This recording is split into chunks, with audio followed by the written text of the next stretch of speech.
Hello everyone. Today we are going to have a discussion on the main trend analysis in history with respect to modern India, world history and Indian culture. All the three sections we are going to discuss today, and we are going to have a look at what were the trends in UPSC mains, because after the preliminary, which is going to be conducted very soon, the fever for mains it will start. So that's the reason why we have started this strategy session for mains. And as part of this strategy session, first and foremost, we will have a look at what UPSC has asked in the previous year, that is in the year 2019 mains, what kind of questions it has asked. And along with that, I'm going to have a discussion about the trends in UPSC, particularly post 2013, what can be decoded from the questions that are being asked. Okay, that is the second component of the course today. And the third component of the course, it is going to talk about the questions in UPSC mains which have appeared from Manifest IAS mains enrichment program of last year. Okay, so these are the kind of things that we are going to talk about, and then finally I'm going to give you some tips on how to approach mains, okay, particularly with respect to the subject history. So these are the four components of the class. And first and foremost, we are going to have a look at the questions which have been asked in the previous year. See, when it comes to the questions, see, the first question is highlight the Central Asian and Greco-Bactrian elements in Gandharan art. Okay, this is the only question which has been asked from culture. There were a total of 6 questions from history and 1 question from culture, 1 question from world history, rest from modern India. Surprisingly, there was no question from post-independent India. UPSC has not touched post-independent India for quite some time, but we cannot say that it has completely neglected post-independent India. Surprisingly, they are asking questions in prelims from post-independent India. So we have to see, okay. So first and foremost, we are going to have a look at the questions. The first question is, highlight the Central Asian and Greco-Bactrian elements in the Gandharan art. Answer in 150 words. See, this question is a previous year question directly from UPSC. They have asked the same question in 2014, and with a 5 years gap, they have repeated this question. So that's the reason why having a look at the previous year question is utmost important with respect to UPSC, that too mains. Okay, so this is the first question. I'm just going to enumerate the questions first. Then the second question is talking about and one more thing that I wanted to tell is that when it comes to Gandharan art, see, you might be knowing that there are many elements which are an influence of Central Asia and Greco-Bactrian region. Okay, so this question is rather simple. It is directly textbook based. Okay, next. The second question is talking about what? The 1857 uprising was the culmination of the recurrent big and small local rebellions that had occurred in the preceding 100 years of British rule. Elucidate. See, here this question is saying that the 1857 revolt is a culmination, or it is in fact, it is the final end point of rebellions, big and small, which have occurred in the previous 100 years of history, okay, of history of the British rule. It means that whatever civil, okay, military, along with that, whatever peasant uprisings were there, all of them, they found their final culmination in the 1857 revolt is the question. See, I am going to talk about how to approach the answer, okay, later, a little later. Next question is what? Examine the linkages between the 19th century Indian Renaissance and emergence of national identity. This is the next question. See, in both of these questions, you can see one thing, okay, that is that it is not a direct mere textbook based question. In both of these questions, you can very clearly see that they are asking you to compare between chapters in your textbook. You might be reading Spectrum. Okay, in Spectrum, you read peasant, tribal and sepoy mutinies as a separate chapter and 1857 revolt as a separate chapter. What UPSC is asking you to find the interlinkages between them. This is not a direct textbook based question, it is an analytical question. So that is the reason why it is a little difficult for the aspirants, because they have to sit in the examination and start thinking about it.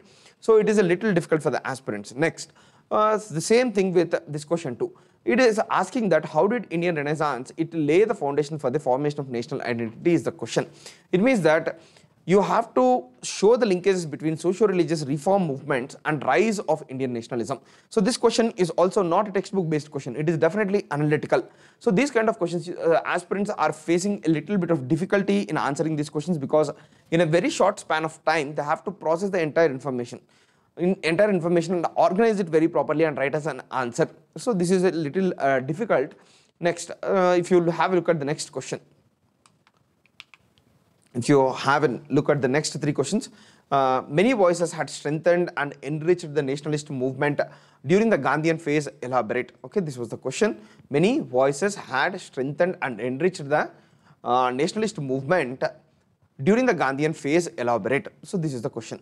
This question is also not a direct textbook based question, because you might have talked about in textbook, okay, you will read about all the Gandhian movements. Then all the alternative voices of nation also you will read it as a separate question. What this question is asking is you to find the numerous voices which were part of Indian national movement during the Gandhian phase, okay, which have enriched and strengthened the nationalist movement. Okay, so this is a little different question. Okay, here you have to enumerate the various voices of nation, like Dalit movement by Ambedkar, okay, women's movement, tribal movements, then along with that the peasant movements, then along with that if you see there are movements which are very specific, like socialist movement. Okay, all of these movements, and along with that even the capitalists came in support of the national movement during Gandhian phase.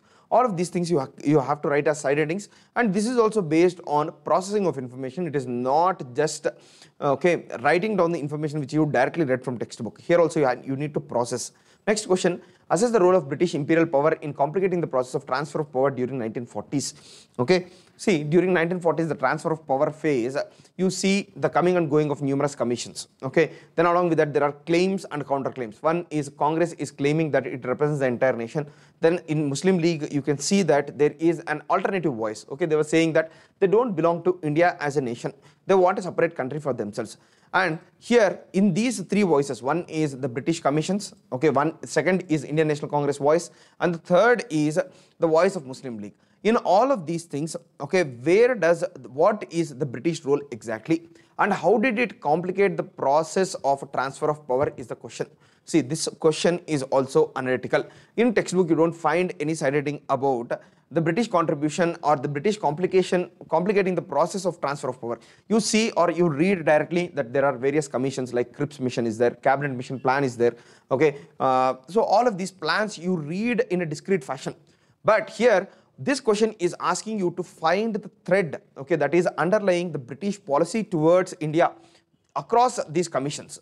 What is this fine thread which connects the entire thing, okay, and how did it complicate the process of transfer of power, or how did the British rule in India lead to the partition between India and Pakistan is this question. So this question is also information processing question, not just information giving question. Okay, so that is the reason why history paper, it is very analytical. It's not factual. It is not factual at all, and answering these kind of questions, it requires a different kind of mindset. Then the next question is, what is the next question? Explain how the foundations of modern world were laid by the American and French Revolution. Answer. See, it is not asking you either any event in American Revolution or French Revolution. What they are trying to say, they are saying that many of the modern political institutions, they have their basis in American and French Revolution. See the beauty of the question. It did not specify which are the foundations of modern world. Okay, they are saying that some of the foundations of modern world, they have been laid down in American and French Revolution. See the beauty of the question. First, here you have to first understand what are the foundations of modern world. Of these foundations, which are the foundations which are taken from American and French Revolution is the question. Okay, so these kind of questions, this question, it is asking, it is application oriented question. So this question is asking about today's modern world. Okay, in today's modern world, what are the foundations of modern world? See, one of the foremost foundations of modern world is democracy. Yes or no? It has its basis in both American and French Revolution. Then if you see principles like secularism, okay, women's rights, for that matter human rights as a concept, okay, along with constitutional democracies, okay, or constitutional governments, along with that federalism as a concept. In this fashion, there are many foundations for modern world, okay, both societal, political, and even economic. Okay, for that matter, capitalism is also an outcome of American Revolution, because American Revolution is a conflict between British mercantilism and American capitalism, and capitalism won hands down over British mercantilism. So in this fashion, if you look, definitely some of the modern institutions or foundations of modern world, that is economical, social and political. In all these three facets, you see the starting point from American Revolution and French Revolution. What UPSC is asking you, first identify these foundations of modern world. Then of these foundations, which are the things which have started with American and French Revolution, they are trying to ask. So this also requires a very good subject knowledge and understanding, and very good presentation technique also you can use. So all the 6 questions, out of the 6 questions that are there, 5 questions, they are very, very analytical and they require processing of knowledge. Okay, and surprisingly, one more thing that I wanted to say is that these 6 questions, okay, they are not out of box. They are not out of box. Okay, even though they might be out of textbook, they are not out of box, because this tendency of UPSC can be clearly seen even in the previous year question papers. Okay, I'll prove to you, okay, through my analytical methods, how this is a standard set pattern in UPSC to ask these kind of analytical questions, and which are the areas that they are picking upon, how to answer these out of box questions, okay, these out of book questions, okay, not out of box. First, if you try to understand the trends in UPSC, then nothing is out of box, everything is clear. Okay, UPSC has been sticking to some standard principles in asking questions, and these standard principles, if you can understand, then automatically answering these questions, it will become very, very easy. And there is a lot of difference between history preparation for prelims and history preparation for mains. Okay, in prelims, what will you do? You remember some factual information. You read the textbooks thrice or 4 times. Then you go and attend the examination. You'll get most of your history questions right. Okay, at least the questions which come from textbook. But here, in case of mains, no textbook covers all these aspects. It requires a processing of information. It requires a very good understanding of the subject. So this kind of understanding, it will not come by rereading the same textbooks again and again. Okay, usually it has been a standard practice of many aspirants. They don't differ the preparation between prelims and mains. But in Manifest, we believe that prelims and mains, they are 2 completely different examinations. Okay, here in mains, the tools that an aspirant has to carry, okay, that the wisdom which is required from the aspirant is completely different from what he has to do for prelims. That is the reason why, first and foremost, I'll show you how these 6 questions can be easily targeted, okay, and how we, the Manifest team, have done it, okay, with great success, because I'll just show you some analytical tools through which I looked at the previous year questions. Okay, I have understood some trends in history, and I'm going to discuss these trends. Okay, the first and foremost, the trend is what? Linkages across time periods. Okay, linkages across time periods is the first and foremost trend in UPSC. Across time periods means what? They will try to compare historical events across time periods. Across time periods means, see this question, it very clearly shows 1857 revolt is one event. 100 years before 1857 revolt is another event. So these are 2 different chapters in UPSC, and what they are trying to do, they are trying to compare the nature of movement, okay, the outcomes of this movement, okay, along with the aspirations of the people who are fighting this movement. All of these things can be compared. So that's the reason why UPSC is asking this question, okay, where there are comparable things across time periods. Okay, automatically their target is that. Then the second question also very clearly shows how they are comparing, or how they are showing the linkages across time period. Social religious reform movements, it is a phenomena of early 19th century, whereas Indian national movement, late 19th century, Indian national movement has emerged. What it is trying to say is that, it is trying to say that the social religious reform movements, they in fact formed the foundation for Indian national identity. Indian national identity, and that is why they asked this question, that Indian Renaissance led to Indian nationalism. Okay, so this is the question which is trying to link across the time periods. Okay, nearly 50 to 100 years they are differentiated with, but they have some linkages. What are these linkages? They are trying to explore. But usually in textbook, what happens? Okay, each chapter is dealt with in a separate fashion. Okay, the interlinkages are not very properly explored by the textbook writers, because by the very nature of the textbook, they are supposed to be confined to the subject matter which is specified in a particular chapter. So that is the reason why these kind of questions, it is a very little difficult to approach. Second type of questions I'm going to talk about is alternative voices of nation. Okay, particularly in modern India, they are focusing more on these alternative voices of nation. What are alternative voices of nation? Alternative voices of nation are the voices which are not mainstream ideas in Indian national movement. Okay, the mainstream in Indian national movement, it has been represented first by the social religious reformers, Then after that, the moderates, the extremists, then Gandhi came to the picture, and he has dominated the entire Indian national movement. But at the same time, even though Gandhi was dominating the entire Indian national movement, there are some sections of Indian society who did not follow the Gandhian ideology. They had a different vision for independent India. Who are these people? What is their idea? Okay, or how did they have a look at Indian national movement? What are their aspirations while they were participating in Indian national movement is something of great significance for Indian national movement. And these alternative voices are usually targeted by UPSC because this is the sidelined history till date. Okay, so this question, it talks about how the alternative voice of indentured labor. Have a look at this question. Why indentured labor was taken by the Britishers from India to other colonies? Have they been able to preserve their culture? Okay, next question, if you see, discuss the role of women in Indian freedom struggle, especially during a Gandhian phase. Then the next question is on RIN mutiny. It has been repeated twice during the past 6 years. RIN mutiny, Royal Indian Naval mutiny. So in this fashion, these are the alternative voices of nation. Okay, particularly the worldview. Okay, and the struggles which were faced by these sections, particularly the tribals are there. Okay, the Dalits are there. Women are there. Okay, then along with them, there are some soldiers who participated like RIN mutiny. Then there are indentured labor. Then there is the section of population which is Muslims. Okay, all of these people had a different vision towards Indian independence and what this vision constituted. Even the workers, the capitalists, okay, they also did not agree with Gandhiji in all his aspirations, or in all his visions towards independent India. So that is the reason why these alternative voices of nation, they are very, very important. You have to concentrate upon these alternative voices of nation. Then if you have a look at after this, one second, okay, after this, if you have a look at, there is more concentration on economic. Oh, sorry, I think I have jumped some slides. 1 second.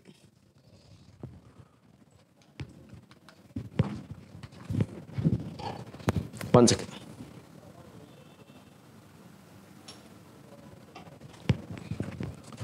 Okay. After the alternative voices of nation, we see one more kind of questions. Okay, that is thematic questions. What are these thematic questions? Thematic questions are trying to pick up themes in history. Okay, if you have a look at these questions, then I'll talk about what thematic questions exactly are. Highlight the importance of the new objectives that got added to the vision of Indian independence since the 20s of the late last century. Many voices had strengthened and enriched the nationalist movement during the Gandhian phase. Elaborate. Okay, see both of these questions, they are exactly the same. Okay, this question also has been repeated from 2016. Again, it has been given in 2019. Okay, see what are these new voices which got added to Indian national movement. Okay, and many voices had strengthened and enriched. Okay, new objectives and many voices, both of them are exactly the same. So what it is trying to say is, it is asking you to analyze nearly 30 years of history. And in these 30 years of history, what are the new ideas which got added to Indian national movement is the question. Very, very simple question. So here also what you have to do, you have to pick up the various themes in Indian national movement. Okay, if you read it theme wise, then automatically you will be able to cover it in a good fashion.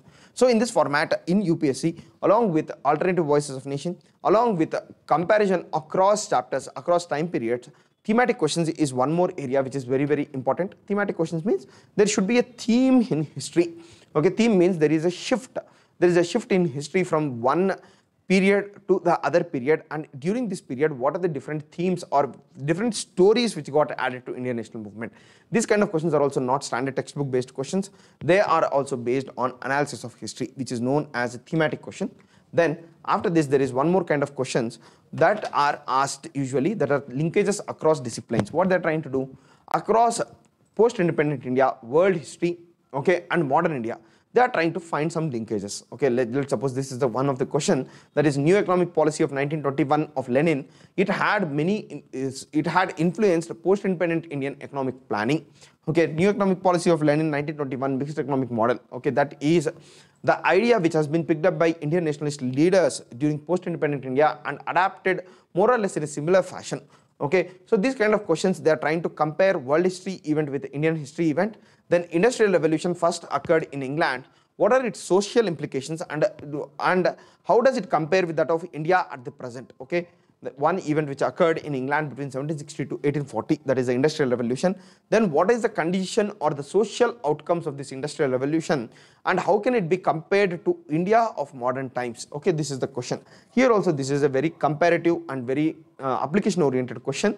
Then there is one more question which was based on what were the major political, social and economic events in the world which had an impact on Indian national movement. This question is also trying to compare world history with Indian history. So these are the kind of questions which are being asked, which try to link things across disciplines, things across disciplines. This is one more theme or one more method of asking question.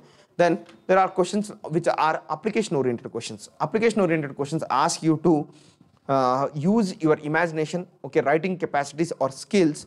Along with that, they also try to apply one or the other historical event or one or the other historical situation to current times. Link between these two historical periods and current times they are trying to do.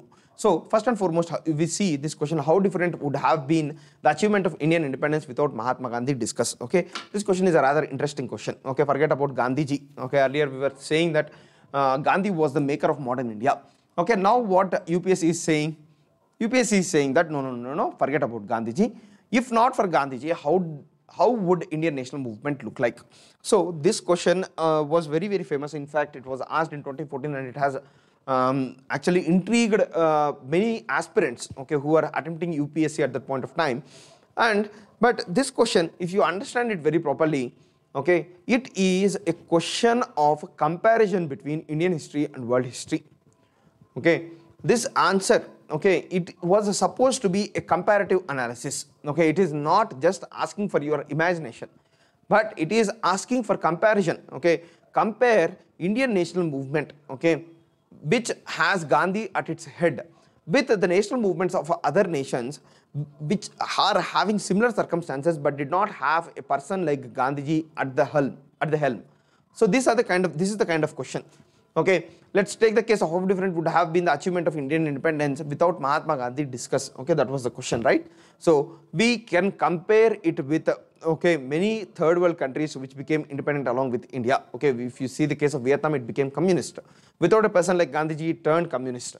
And you can see that even the Indian national movements of most of the countries, they turned violent at one point of time or the other.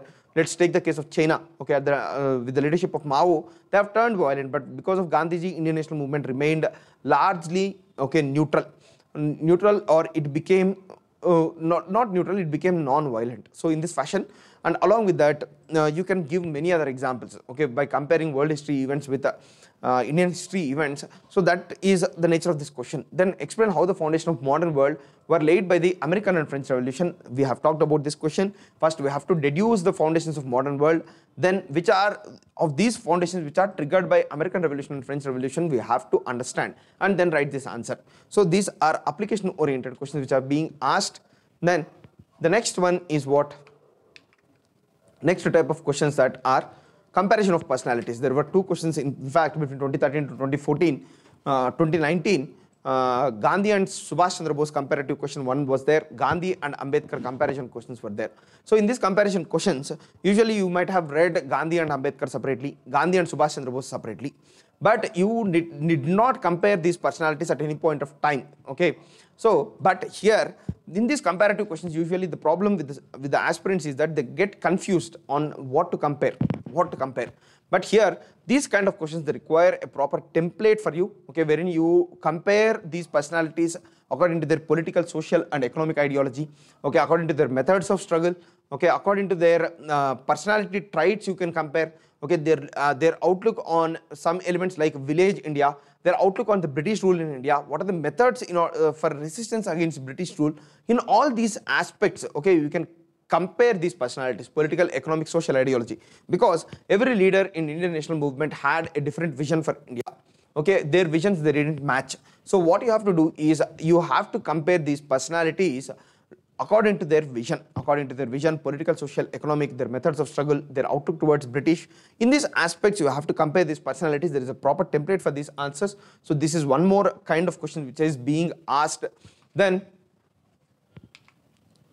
along with that, if you see, okay, before going to economic themes in world, going to world history, If we have a look at in modern India, we have discussed what first is there are questions which are based on alternative voices of nation.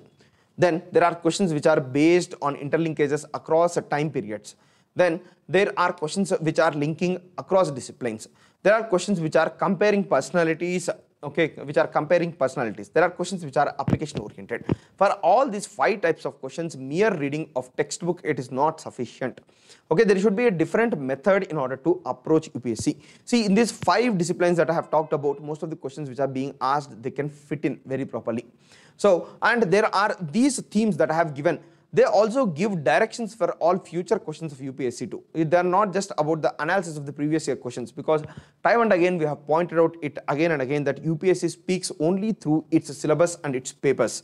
Okay, it does not give or leak out any paper to anyone. Okay, or the chairman will not come and say that the paper is going to be in this fashion this year. What they do, they pick up the previous year papers and they have proper themes. Okay, from these themes only they are going to give questions. So in modern India, I have given 5 themes, and whenever you prepare, okay, have this in mind. Don't just do rote learning. Okay, rote learning is the biggest enemy for aspirants who are writing mains. Okay, in prelims it might work, but in mains it is very, very difficult.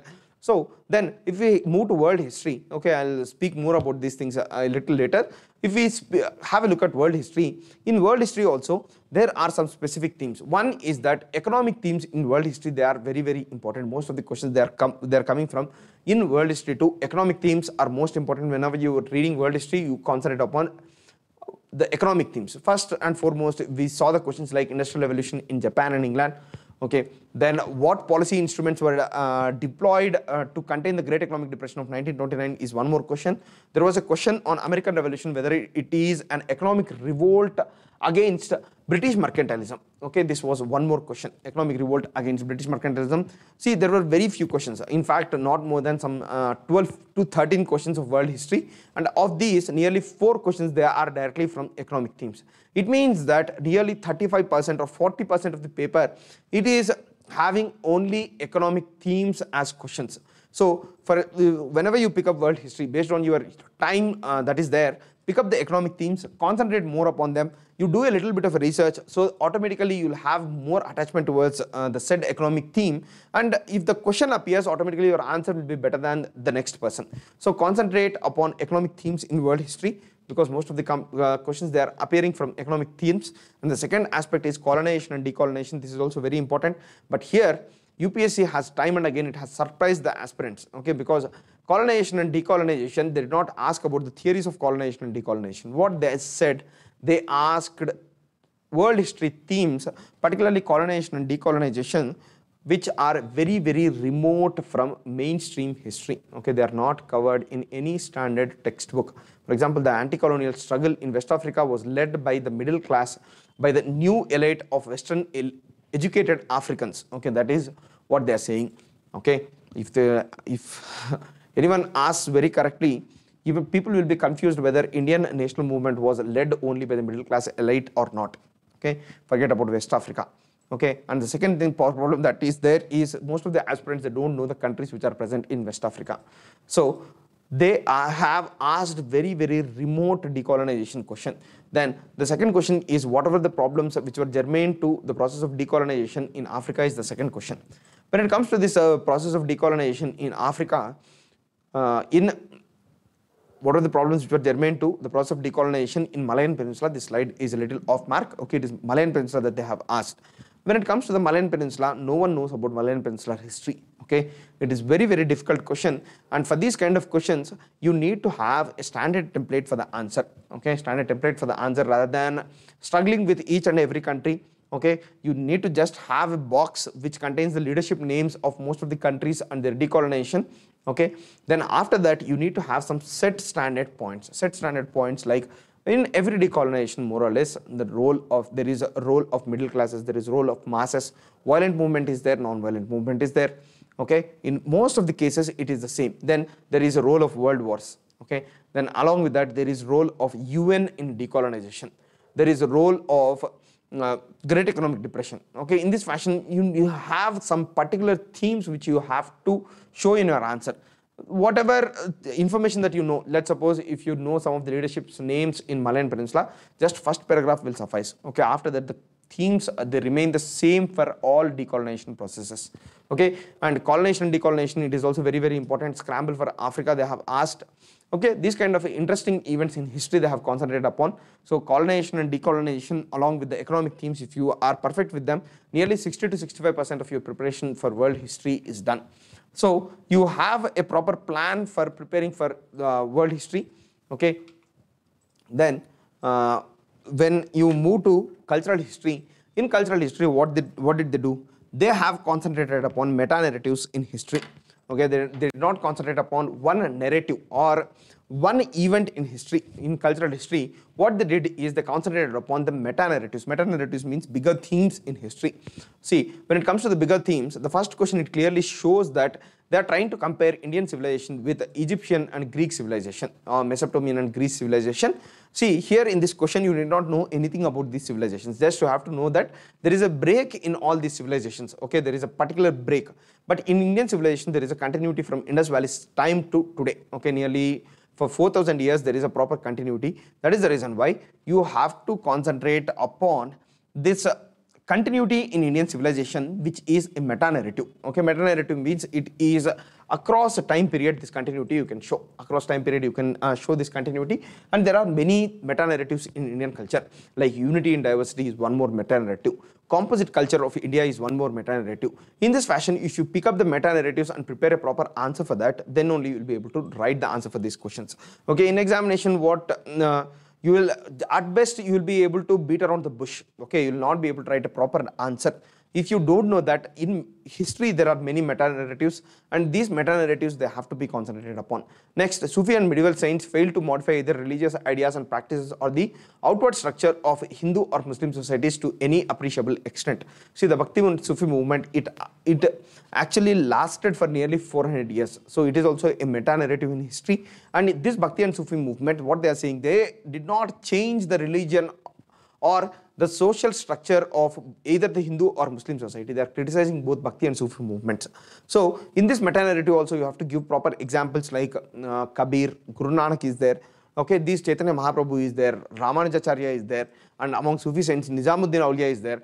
What is their contribution you have to write, and the limitations of their contribution also you have to write. So this is also one more meta-narrative in history, which are bigger themes in history. So bigger themes in history. So these kind of questions also are quite possible.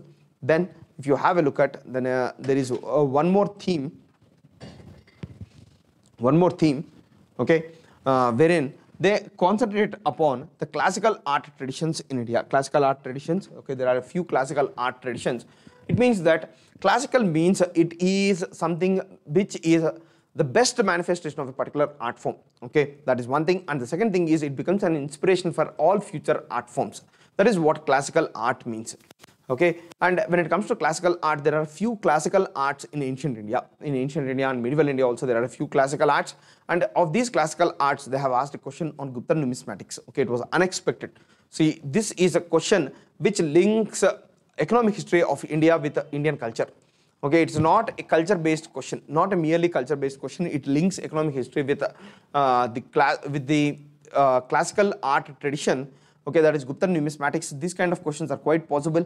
Then there is the question on Gandhara art. Gandhara art is also one of the classical arts of India. So what you have to do is you have to sit down and jot down all the classical arts of India and focus upon them. Classical arts of India and focus upon them. Whichever is the best expression. Let's suppose in painting, Ajanta is the best expression. So you have to know more about Ajanta. And why in Indian painting tradition, the level of excellence which is shown in Ajanta paintings is not visible again. So these kind of questions are quite possible. Are you understanding the linkages how I am building? Okay, first I picked up a question which talks about numismatics. Okay, and I have deduced that it is part of classical art traditions, and automatically all other classical art traditions, they become very important for a question, or they become a part of a question. They become a part of possible questions in UPSC. So in this fashion, classical art is one more thing which is important. Then if you have a look at in cultural themes, particularly both in prelims and mains, there is a lot of South Indian orientation in the question. I don't know why this is happening, but many of the questions, they are linked to South Indian history. So there is a extra effort is needed from the students' side in order to understand what are these South Indian, why is this South Indian orientation present, and whenever you are reading South Indian history, prepare for a mains question, particularly cultural history. See the question, Cholan architecture represents a high watermark in the evolution of temple architecture in India. So this is a very significant question. In 2013 it has been asked. And one more question is surprisingly Krishnadevaraya's contribution to culture. Okay, even though culture, history, ancient and medieval, it is not part of your syllabus, they have asked a question on Krishnadevaraya directly. Okay, so in this fashion they have asked questions which are more linked towards South Indian history. So concentrate upon South Indian history whenever you are preparing culture. Then if you have a look at, there is a proper NCERT orientation in most of the questions. It means that in mains particularly, the new NCERT textbooks are your go-to book, because some of the questions, they are directly picked from NCERTs and they are also repeated. They are also repeated in UPSC. One of the questions, okay, Mesolithic rock art, okay, it has been neglected by most of the aspirants, but it is the first chapter in your Introduction to Indian Art red color textbook. Then this early Buddhist stupa art while depicting folk motifs, this theme has not been covered by any other textbook except for themes in Indian history part 1. So that is the reason why preparing the themes of Indian history, okay, it's not about just ancient, medieval and culture, even modern India also, the themes textbook is very, very important. For mains you have to, okay, if need be, you can even put aside spectrum, okay, but you have to read all these books very properly, the NCERTs, because the NCERT orientation is very dominant in UPSC. Then after this, if you see, there are some questions on cultural personalities, so you have to pick up some, make a list of the cultural personalities and prepare answers on them, rather than reading the textbooks just like, okay, how you prepare for prelims. What you have to do is you have to make lists of all possible topics in mains. Then you should start preparing based on these topics. Okay, that is how you have to orient your preparation. Now, in cultural personalities, they have asked a question on Chinese and Arab travelers. Then along with that, they have asked a question on Chaitanya Mahaprabhu, okay, which is a 15-marker question. And they asked that how did he reorient the Bhakti movement in India? So these kind of questions, they are a little tough, because usually people that read Bhakti and Sufi as one unit. And Chaitanya Mahaprabhu, even if we ask them properly, they might at best be knowing 1 or 2 points that he belongs to Bengal and he is a Krishna Bhakta. Okay, but here they are asking how did Chaitanya Mahaprabhu reorient? Okay, and here you have to concentrate upon only a few personalities, because only in Bhakti and Sufi movement there are nearly 40 to 50 saints. Okay, Bhakti and Sufi movement, there are 40 to 50 saints. Okay, let's suppose tomorrow they ask Moinuddin Chishti, or tomorrow let's suppose they ask a question on, okay, Namdev, Tukaram. Okay, there are so many Sufi saints and Bhakti saints in India. Of these, we have to narrow down on some personalities who are critical for the development of Bhakti and Sufi movement. Like Chaitanya Mahaprabhu is one, Guru Nanak is one more, Kabir is one more such personalities. These personalities you should concentrate upon. See, this entire game of UPSC mains is game of discretion on what will you read and what you will avoid. Okay, that is one thing. And the second thing is what will you include in your answer and what will you exclude in your answer. See, these are the two discretions which are very, very important.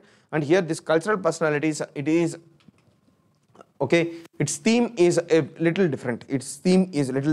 So now we have seen, okay, I have categorized most of the questions in UPSC mains, particularly with respect to history, in the past 6 years.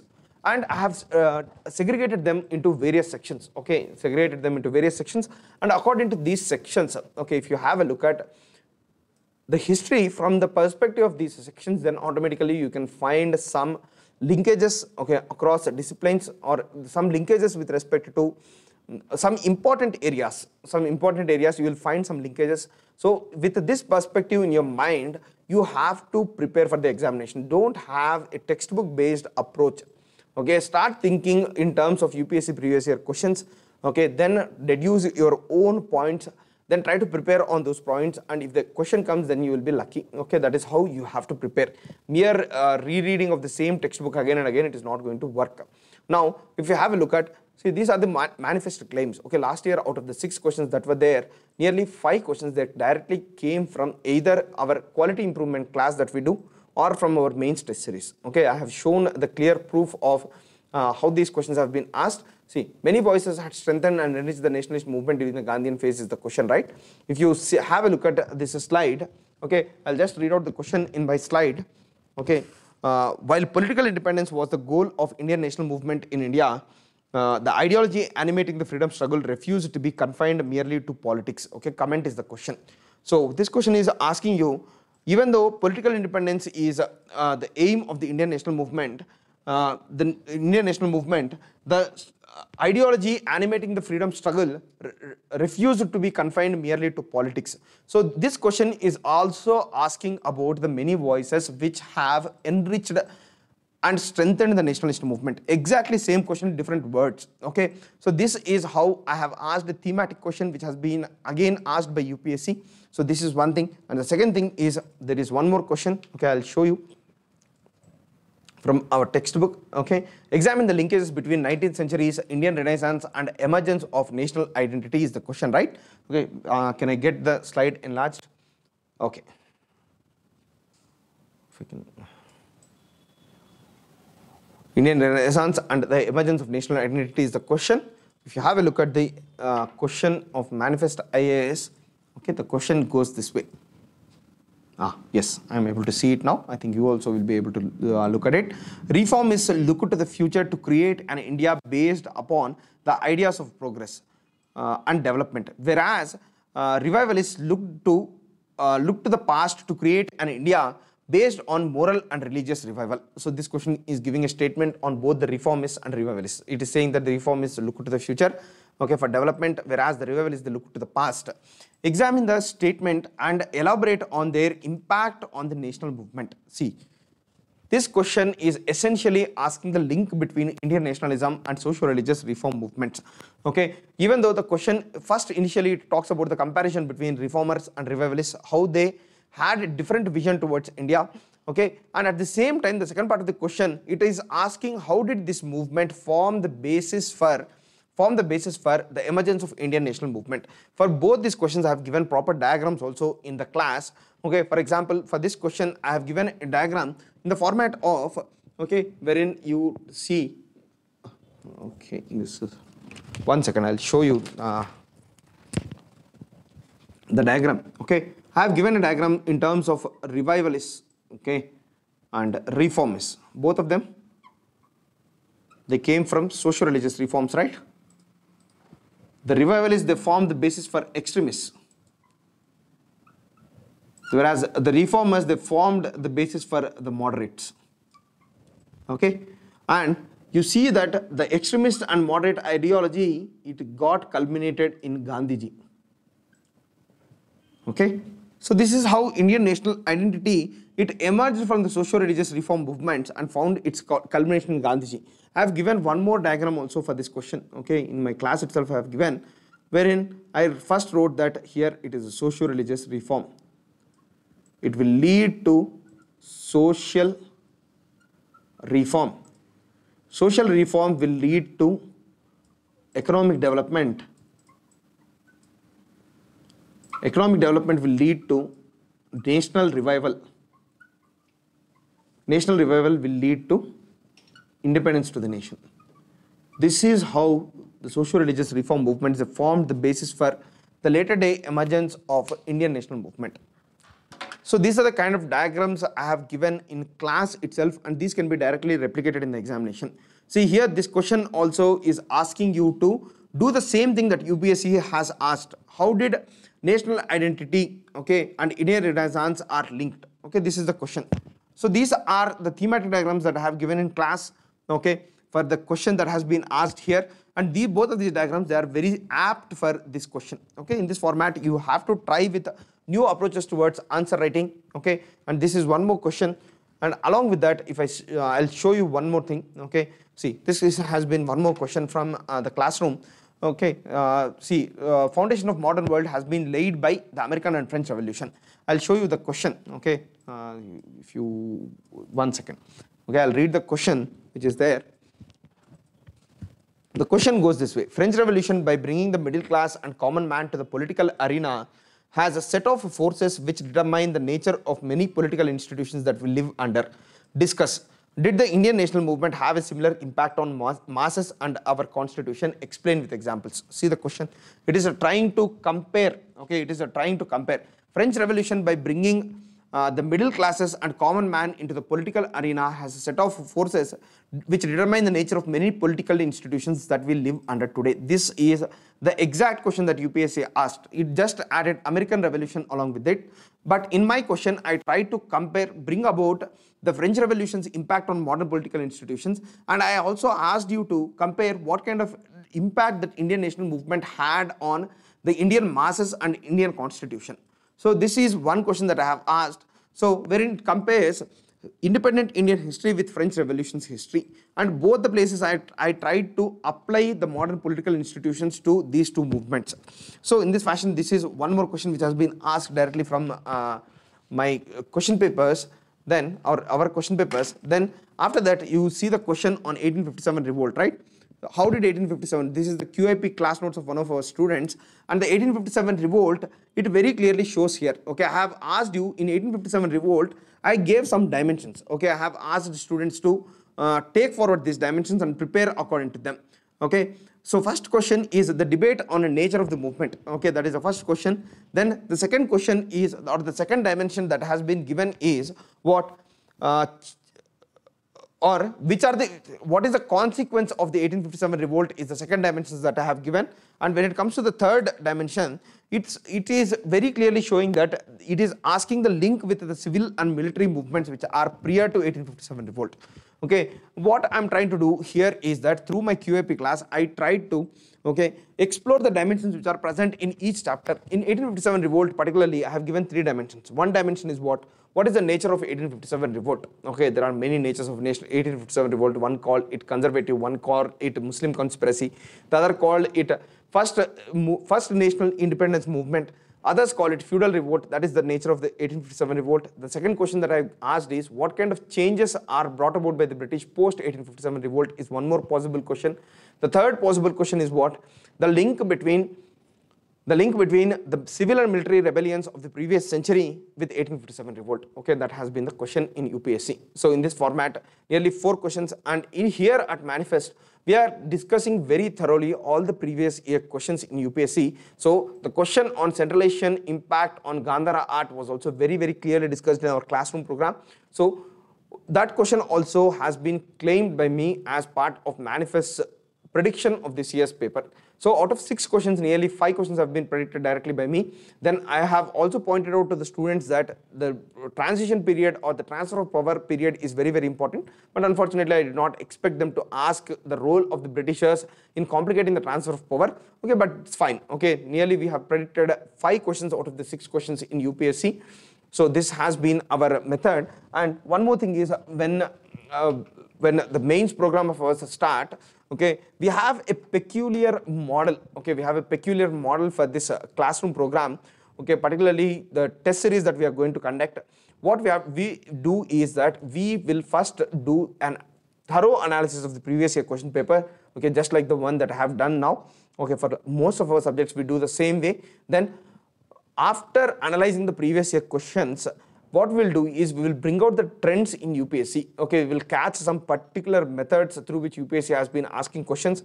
Then after that, we are going to give proper answer formats for each of these trends. Okay, in trends, you can have a broad-based template for every answer. Okay, that like what should be included and what should be excluded in the answer. We'll give you templates along with the diagrams which are required. Okay, just like the one that I have shown here. Okay, we'll give you diagrams along with these things. Then after that, we also give you an elaborate list of topics to concentrate upon. This is very, very important aspect. Based on trends, we understand that some of the themes are very, very important in a particular subject, and these topics to concentrate upon also we will give along with our question papers. Then tips on looking at the question and decoding the answer. Okay, sometimes what happens, in spite of your best efforts, some of the questions they are come completely out of scope. They are completely out of scope. In those kind of questions, how to answer, okay, particularly by getting decent enough marks out of a given question. Okay, that strategies also we are going to deal with, because leaving out blank space in a hall is a bad thing. Okay, you have to write something or the other usually. Okay, if you absolutely know nothing about the question, then maybe you might leave it, but most of the times you have to have a template in order to get decent amount of marks even in the questions that you know nothing about. There are methods to derive marks here too. So based on our experience of having a look at UPSC for many years, we have developed this method called UPSC way of preparation. Okay, and manifest always walks the UPSC way, and most of our questions, they are very relevant for UPSC. We don't give any easy peasy questions in our UPSC question papers, okay, that are being conducted or the question papers which are part of our mains enrichment program. This program has been precisely named not as mains test series but as mains enrichment program, because here this program is not just about giving questions and correcting the answers. What we do is we will integrate along with these tests some quality improvement classes. These quality improvement classes are very important in order to understand the trends in UPSC and change your answer orientation according to the needs of UPSC. So that's how we are going to do it. Just now today I have shown one sample. Okay, in this sample we have talked about what were the trends in UPSC, and according to these trends itself the questions have come. Okay, nearly I have shown 5 questions of UPSC of this year which fit into the trends of the previous years, which we were able to predict, okay, prior to the questions being seen in UPSC. So this is the fashion we will work at Manifest IAS. It's not just about history, every subject it is the same way. Okay, so please be, if possible, please be part of our mains enrichment program. Definitely it is going to add significant value to your mains preparation. Whatever important element that you are missing in clearing your mains, we are going to ensure that it is going to get fulfilled, okay, through our mains enrichment program. That's it. Okay, this finishes the class. Thank you for your time.